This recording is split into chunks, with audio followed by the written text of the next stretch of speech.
Cristo virá salvar este remanescente. Então vemos aí alguns textos que nos descrevem este momento, nesse clímax. E nós temos aí, por exemplo, Joel 3, 9 a 21, que diz: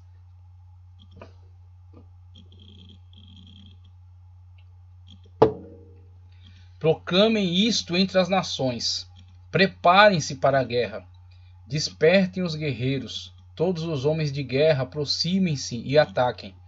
Forjem os seus arados, fazendo deles espadas. De suas foices façam lanças. Diga ao fraco, eu sou um guerreiro. Em outro lugar, diga ao fraco, eu sou forte. Venham depressa, vocês, nações vizinhas, reúnam-se ali. Fazem descer os teus guerreiros, ó Senhor. Despertem nações, avancem para o vale de Josafá, pois ali me sentarei para julgar todas as nações vizinhas. Lancem a foice, pois a colheita está madura. Venham, pisem com força as uvas, pois o lagar está cheio e os tonéis transbordam. Tão grande é a maldade dessas nações. Multidões no vale da decisão.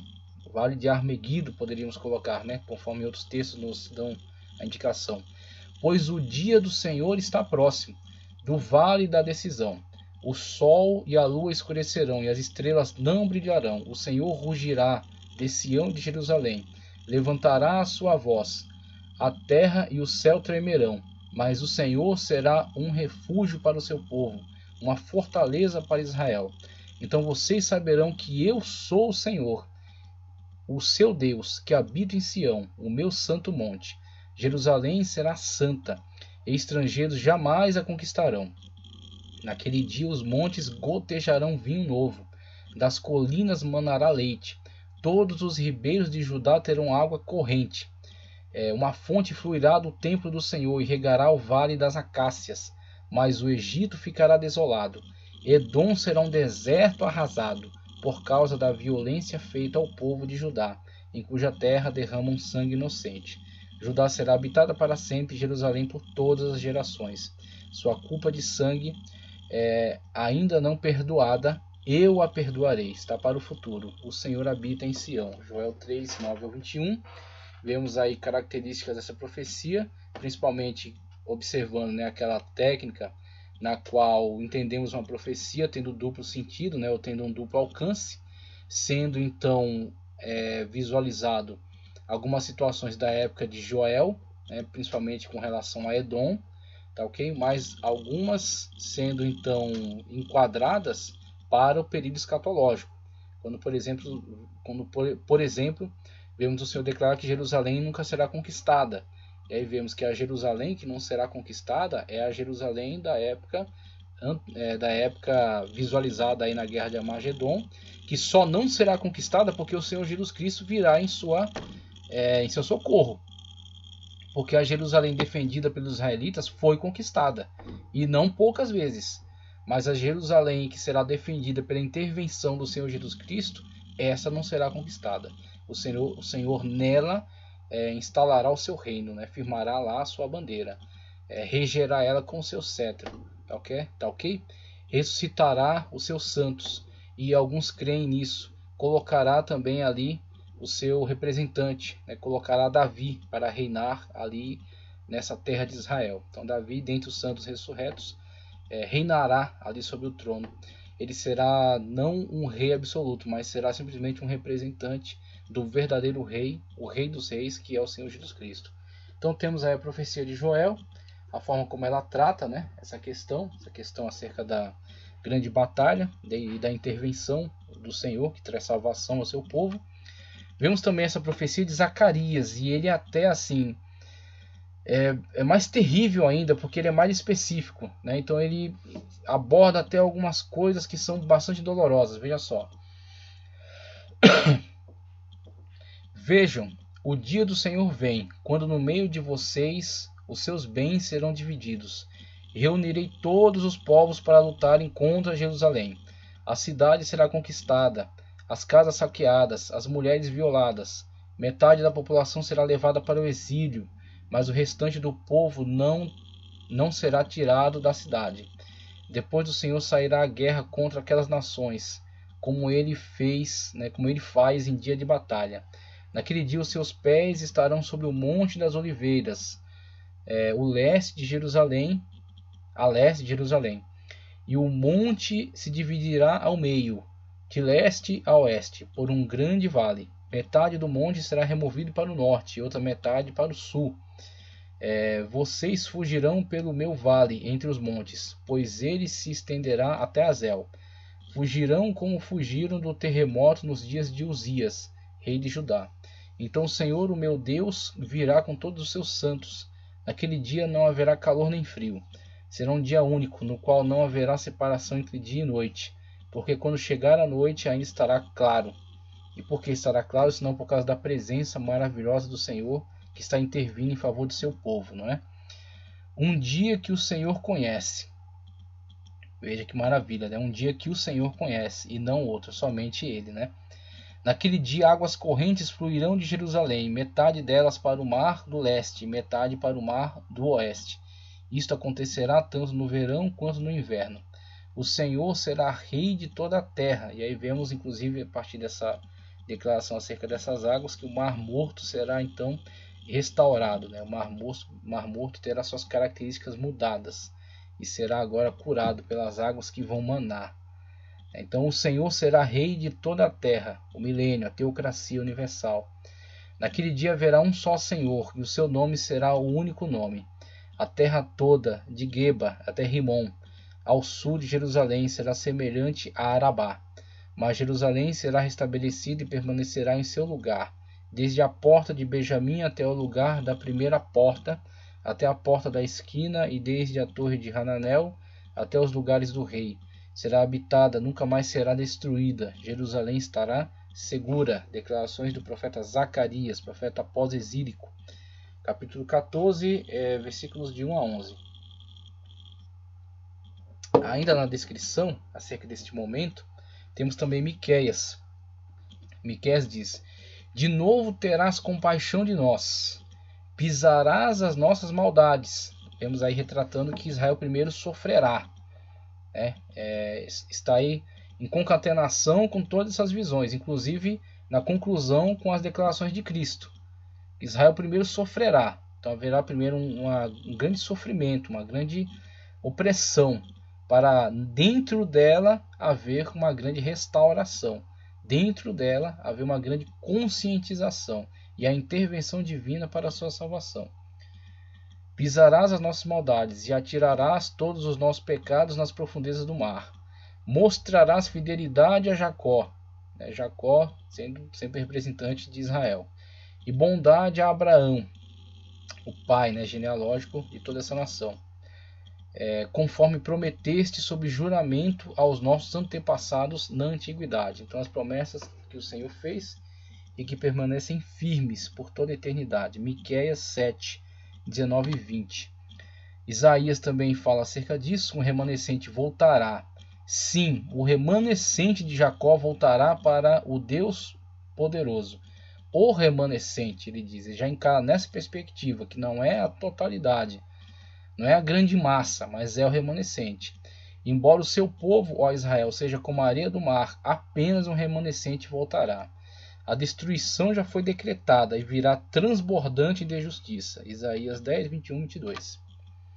Ainda Romanos, agora Novo Testamento, carta de Paulo aos Romanos, capítulo 11, versículos 26 e 28, que diz: e assim todo Israel será salvo, como está escrito: virá de Sião o Redentor, que desviará de Jacó a impiedade. Então vemos o quadro no qual aquele povo que foi oprimido por essa grande movimentação para a guerra, que está sofrendo, está sendo acuado na sua terra, e este povo se deparará com este Salvador e dentro dessa situação se converterá, aceitará o Senhor Jesus Cristo como seu único e suficiente Salvador.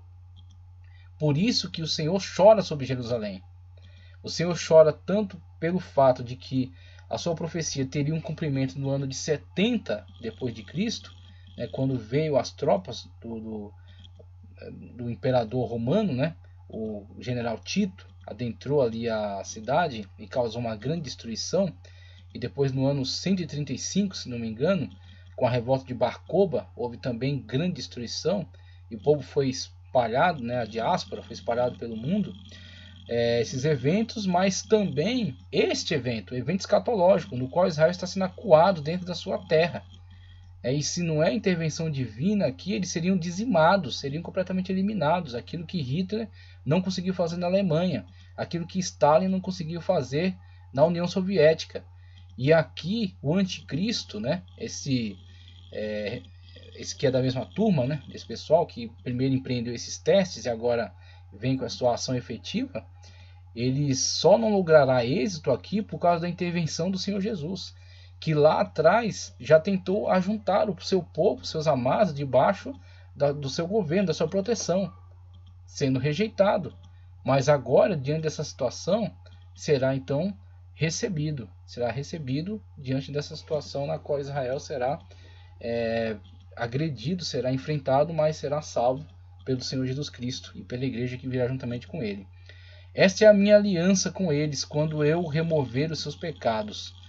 Quanto ao evangelho, eles são inimigos por causa de vocês, mas quanto à eleição, são amados por causa dos patriarcas. Então a ligação que eles têm, ligação genealógica, e as promessas de Deus que não caem por terra, que se cumprirão de uma forma plena, concreta, sobre essa nação de Israel, que aceitará ao Senhor em peso.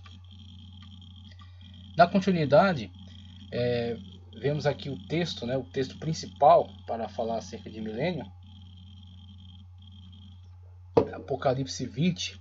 Vi descer do céu um anjo que trazia na mão a chave do abismo e uma grande corrente. Ele prendeu o dragão, a antiga serpente, que é o diabo, Satanás, e o acorrentou por 1000 anos. E lançou no abismo e fechou e pôs um selo sobre ele para assim impedi-lo de enganar as nações, até que terminassem os 1000 anos. Depois disso é necessário que ele seja solto por um pouco de tempo. Vi tronos em que se assentaram aqueles que haviam sido dado autoridade para julgar. Vi as almas dos que foram decapitados por causa do testemunho de Jesus e da palavra de Deus. Eles não tinham adorado a besta nem a sua imagem, e não tinham recebido a sua marca na testa nem nas mãos. Eles ressuscitaram e reinaram com Cristo durante 1000 anos. O restante dos mortos não voltou a viver até que se completarem os 1000 anos. Esta é a primeira ressurreição. Primeira ressurreição, 2 etapas. Arrebatamento e aqui a conclusão com a segunda etapa, a ressurreição para o milênio. Felizes e santos os que participam da primeira ressurreição. A segunda morte não tem poder sobre eles. Serão sacerdotes de Deus e de Cristo. Reinarão com ele durante 1000 anos. Quando terminarem os 1000 anos, Satanás será solto de sua prisão. Eu não entendo como alguém consegue alegorizar tanto essa questão do milênio. Veja que o texto é insistente ao falar de eventos que estão antes do início dos 1000 anos, eventos que se darão durante o milênio e eventos que ocorrerão após os 1000 anos. Então, se há toda a preocupação do texto em descrever eventos que antecedem, eventos que estão enquadrados dentro do milênio e eventos que sucedem, como que alguém consegue alegorizar isso aqui? É complicado, é difícil. A gente declara essas interpretações somente porque tem que respeitar, tem que apresentar para você tem que ter pelo menos o contato com elas, mas é muito difícil sustentar, né? Pós-milenismo, amilenismo, não tem condições. O milênio está sendo declarado aqui pela Sagrada Escritura de uma forma muito específica e dando detalhes de eventos que são anteriores, que acontecem durante, e eventos que sucedem, tá certo? Colocando o milênio dentro de um aspecto literal, plenamente, absolutamente literal. E sairá para enganar as nações que estão nos 4 cantos da terra, Gog e Magog, a fim de reuni-las para a batalha. Será número para a batalha. Seu número é como a areia do mar. As nações marcharam por toda a superfície da terra e cercaram o acampamento dos santos, a cidade amada. Mas um fogo desceu do céu e as devorou. Então temos aqui uma outra batalha que é posterior ao período milenar. Então não estamos falando de Armagedon aqui. Estamos falando aqui de uma batalha que é chamada aqui de uma forma bastante... de uma forma não muito específica, né? Você vê que não está mais falando acerca dessas nações conforme vemos no nosso desenvolvimento histórico. Estamos falando de uma época pós-milenar. Então há uma outra estruturação da Terra, uma outra estruturação das nações. Então não dá para o apóstolo ser específico aqui. Falar que são tais reis, né, tal. Não, ele não fala nem acerca do local da batalha. Ele não dá descrições muito específicas, como fez em Armagedon. Quando você tem numa linha de continuidade histórica, né, que vemos na nossa época, né, estamos aguardando estamos aí vivendo uma época que é anterior a ela ainda, mas ela se dará para o nosso futuro, mas que segue numa linha contínua, desde as profecias que foram dadas, né, as revelações foram dadas a João, registradas no livro, e estamos de posse delas, temos conhecimento delas e sabemos que quando acontecerem, estão numa linha de continuidade. Agora, essa batalha de Gog e Magog enquadrada aqui, ela é pós-milênio. Então não há tantas especificações, né, que secará o Eufrates, se movimentarão e virão, estarão no Armeguido. Não, isso aí foi para Armagedon. No Armagedon isso era relevante. Aqui isso nem é relevante mais, porque isso é uma guerra que é pós-milênio. Então a Terra já teve outra estrutura, as nações já foram reestruturadas de outra maneira, a política é centralizada na teocracia de Cristo, tá certo? Os santos estavam reinando junto com Cristo, então é outra conversa. Aqui simplesmente a única informação que lhe cabe é: Satanás foi solto, saiu para tentar seduzir alguma dessas pessoas que viviam numa vida humana dentro desse reino milenar, tá ok? Se deixaram levar pela conversa mole dele, da mesma forma como ao longo da história o homem tem se deixado levar, né, pela sua sedução. Isso aqui é bom para mostrar o seguinte: alguns têm uma falsa impressão de que se o homem não tivesse problemas, se ele tivesse dinheiro, se ele tivesse um mundo perfeito, se ele tivesse um governo santo e justo, o homem seria perfeito, o homem seria maravilhoso. E aí nós vemos que na verdade isso é falso. Não são essas condições favoráveis que tornam o homem um ser perfeito. Isso seria um cálculo muito fácil. É aquilo lá, né? O homem é fruto do meio. Isso na verdade é uma falácia. Isso não existe. Tanto pessoas boas podem sair de meios ruins, complicados, como pessoas ruins podem surgir de famílias perfeitas. Então existem variáveis, existem situações que estão fora da curva, né? Então vemos aí, esse é o contexto. Não é por causa das situações favoráveis que se apresentam no milênio que produzirá uma sociedade evoluída perfeita. Não, a sociedade, mesmo tendo todas as oportunidades durante o reino milenar, ela ainda tem a possibilidade de inclinar-se para uma sedução maligna, tá certo? Então o que vai dizer se essa humanidade será salva ou não, é a fidelidade que tem em relação a Cristo. Mesmo num contexto ruim, mesmo num contexto deficiente, o homem pode ser fiel a Cristo até a morte. Ou mesmo num contexto totalmente favorável, ele pode ser traidor. Tá ok? Então vemos aí que o milênio nos apresenta isso. Um contexto está perfeito, está maravilhoso, mas mesmo assim o diabo consegue seduzir pessoas. Porque elas são salvas ou não são salvas, não é por sua condição social, mas sim por sua fidelidade. Então no milênio, pessoas gozarão de uma vida maravilhosa, um reino perfeito, um reino justo. E serão fiéis e não se deixarão levar pela conversa do diabo. Mas em outras situações, pessoas vivendo uma vida maravilhosa, regalada, se deixarão levar pela conversa fiada dele. E aí talvez até possamos ver um último movimento revolucionário, né? Então aí talvez usará a ideia de que, olha, veja, o governo está na mão de Cristo e dos seus escolhidos, e vocês não conseguem governar, vocês têm essa vida boa aí só para enganar vocês, para que vocês não se revoltem, né? Vocês precisam tomar o governo. E aí nessa que vai surgir essa última grande revolução, que nem é descrita com muitos detalhes, porque não convém. Esse contexto geopolítico que João poderia nos antecipar, mesmo na época dele, né, que passaram por algumas transformações, mas que é uma linha contínua. Aí nessa situação não, aí é uma batalha pós-milênio, tá certo? Por isso que não há muita descrição. As nações marcharam por toda a superfície da terra, não há descrição de onde virão, para onde irão, não interessa. Simplesmente as nações marcharão e tentarão atacar a cidade, na cidade que estará estabelecida aí nessa Jerusalém transformada, nessa Jerusalém sobre a qual o Senhor desceu no Monte das Oliveiras, né? Instalou seu reino, né? O templo, né? templo, conforme a gente vai ver, a profecia de Ezequiel fala acerca do templo, tá ok? Não confundir com Nova Jerusalém, tá ok? Uma coisa é o templo de Ezequiel que será estabelecido nesta Jerusalém, outra coisa é a Nova Jerusalém que desce do céu. Então não confunda as duas coisas. Mas um fogo desceu do céu e os devorou. Então é o que você precisa saber. O diabo que as enganava foi lançado no lago de fogo, que arde com enxofre, onde já haviam sido lançados a besta e o falso profeta. Eles serão atormentados dia e noite para todo sempre. Outra falácia que é muito apregoada por aí, que as pessoas vão para o inferno para serem atormentadas pelo diabo. O diabo está lá com um garfo enfiando no corpo das pessoas. Falácia. É outra mentira. É folclore. Isso não existe. O que existe é o seguinte: o lago de fogo e enxofre. Ninguém viu ainda. Certo? Ninguém foi lançado lá. Quando forem lançados o falso profeta e o anticristo, começarão a ser atormentados lá. O fogo nunca se apaga e o bicho nunca morre. É uma descrição que Cristo dá quando ele fala acerca do Guiena, né? Do Guiena de fogo.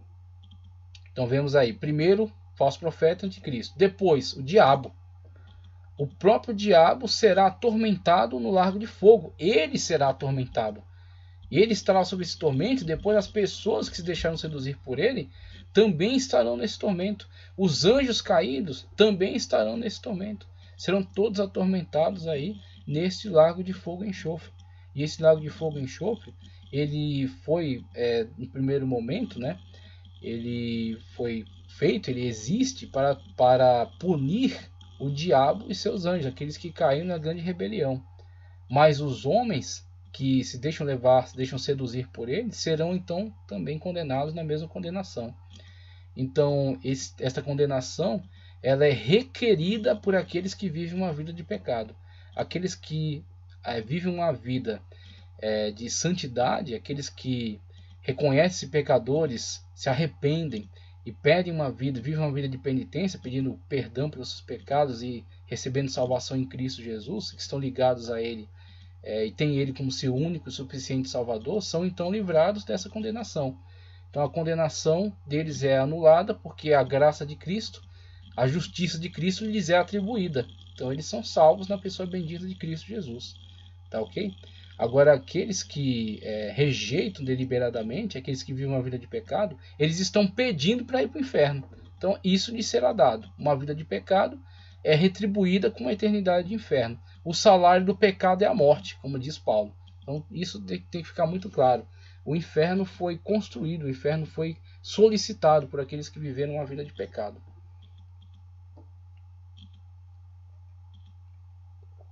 Depois vi um grande trono branco e aquele que nele estava assentado. A terra e o céu fugiram de sua presença, e não se encontrou lugar para eles. Vi também os mortos, grandes e pequenos, de pé diante do trono, e livros foram abertos. Outro livro foi aberto, o livro da vida. Os mortos foram julgados de acordo com o que tinham feito, segundo o que estava registrado nos livros. O mar entregou os mortos que nele havia, e a morte e o Hades entregaram os mortos que neles havia, e cada um foi julgado de acordo com o que tinha feito. Então a morte e o Hades foram lançados no lago de fogo. O lago de fogo é a segunda morte. Veja aí. A primeira morte, no qual a pessoa aguarda julgamento ainda. Esta é a segunda morte, na qual a pessoa vai viver uma eternidade de condenação. Se o nome de alguém não for encontrado no livro da vida, este foi lançado no lago de fogo.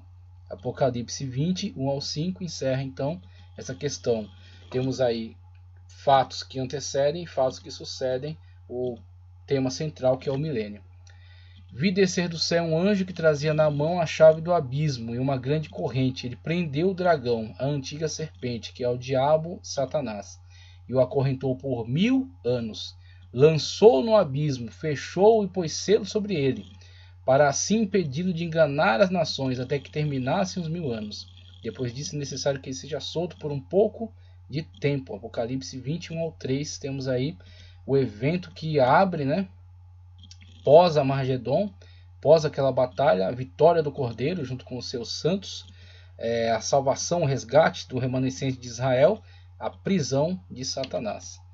E aí, seguido a isso, conforme vimos no texto, né, vi tronos em que se assentaram aqueles que havia sido dado autoridade para julgar. Vi as almas dos que foram decapitados por causa do testemunho de Jesus e da palavra de Deus.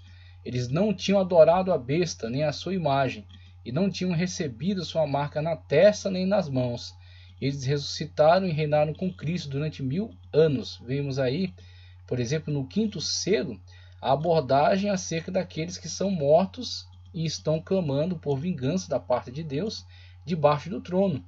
Depois os vemos com palmas brancas nas mãos, e agora os vemos aqui ressuscitados.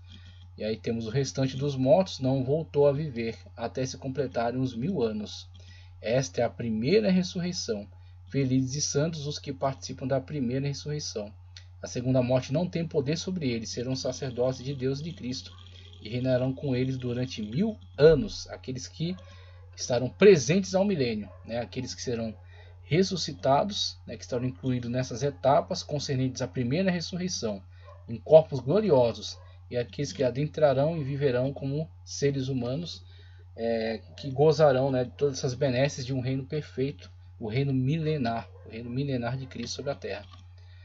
Participantes do milênio, temos aí Daniel falando, por exemplo, acerca das ressurreições, e é onde entra aquela perspectiva daqueles que creem que os santos do Antigo Testamento estão inseridos na segunda etapa da primeira ressurreição, a ressurreição às portas do milênio. Então, temos esse ponto de vista, né? E alguns que entendem, inclusive eu, na verdade, tenho tendência a entender que, na verdade, todos, inclusive os santos do Antigo Testamento, agora estão na nova aliança. Eles todos estão atrelados à salvação que é por meio de Cristo Jesus. Inclusive, eles não foram salvos pelas suas obras, eles foram salvos porque eles criam na promessa. Eles aguardaram a vinda do Messias, e quando o Messias veio, comprovou para eles que ele é aquele que estava sendo esperado desde há muito tempo. E ele veio. Então, também eles são salvos por Cristo Jesus. Os santos do Antigo Testamento morreram aguardando pela grande promessa que se cumpriu na vinda de Cristo Jesus, na sua morte e ressurreição. Então, acredito que todos eles estão incluídos no mesmo grupo. Naquela ocasião, Miguel, o grande príncipe que protege o seu povo, se levantará. Haverá um tempo de angústia, tal como nunca houve desde o início das nações até então. A angústia, né, que será vivenciada por aqueles que estiverem nessa situação, nesse momento. Mas naquela ocasião, o seu povo, todo aquele cujo nome está escrito no livro, será liberto.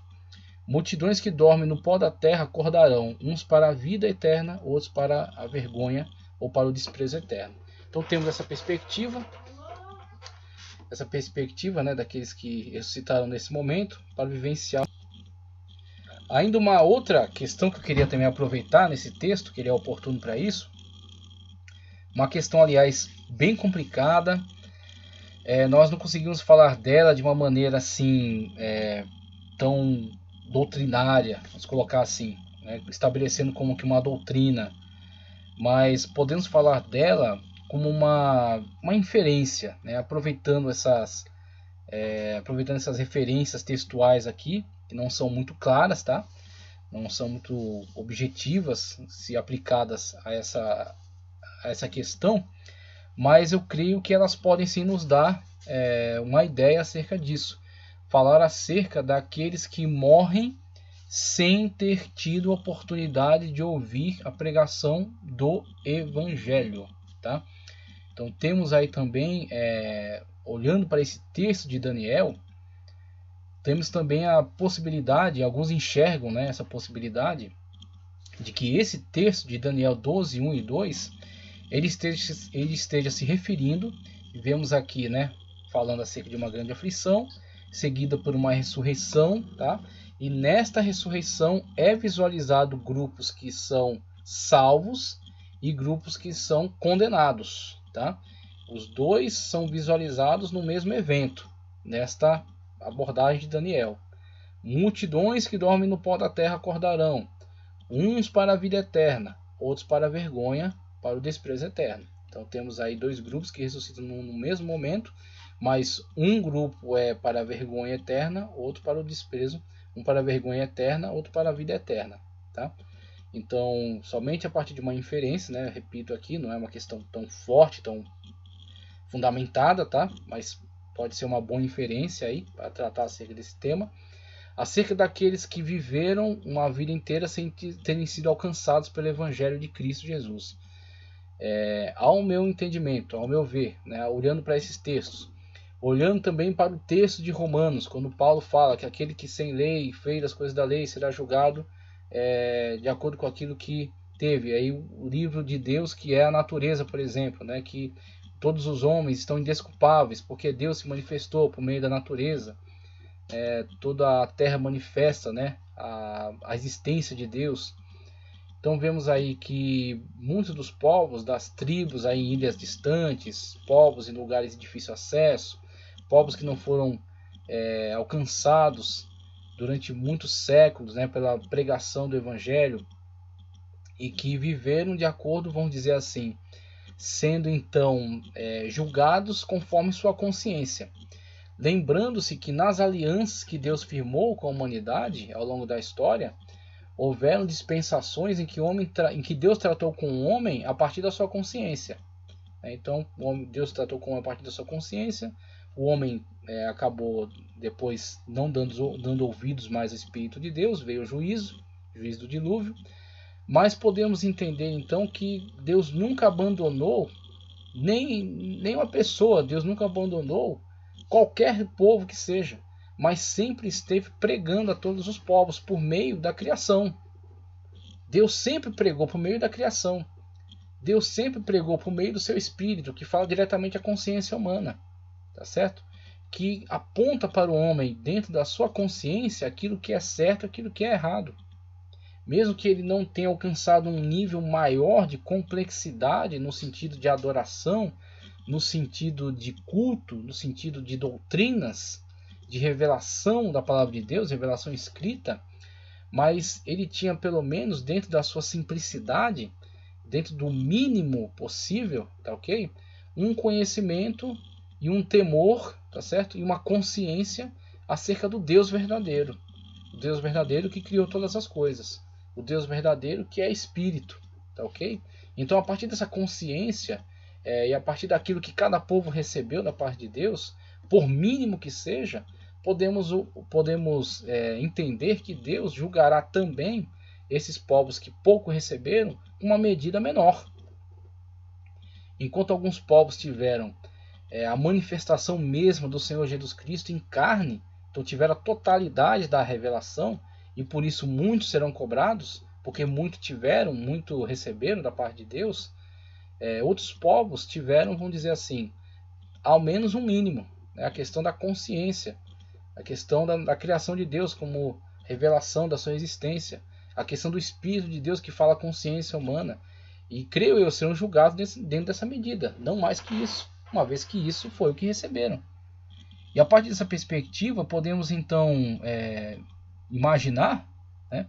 Não criar doutrina, nem de modo algum ousar criar qualquer doutrina nova aqui, mas simplesmente imaginar que no evento do juízo poderíamos então observar a concretização disso que Daniel nos descreve aqui. Poderíamos observar que na época do juízo, conforme Daniel nos diz, dentro de um mesmo evento, levantem-se do pó multidões, umas para a vida eterna, baseadas em quê? Nas suas obras? Não, baseadas na misericórdia de Cristo, baseadas na graça de Cristo, porque a salvação de Cristo ela é suficiente para toda a terra. A graça de Cristo é suficiente para toda a humanidade, para todos que nasceram, tá certo? Então a graça de Cristo ela é suficiente para todos. A cruz ela abarca a todos. Agora eles serão julgados, então, conforme é dito no texto que fala acerca do juízo, ao se abrir os livros, vão se julgar as obras. E ao se julgar as obras, vão se colocar os pesos, as medidas. O que recebeu, né? Conforme o juízo do talento.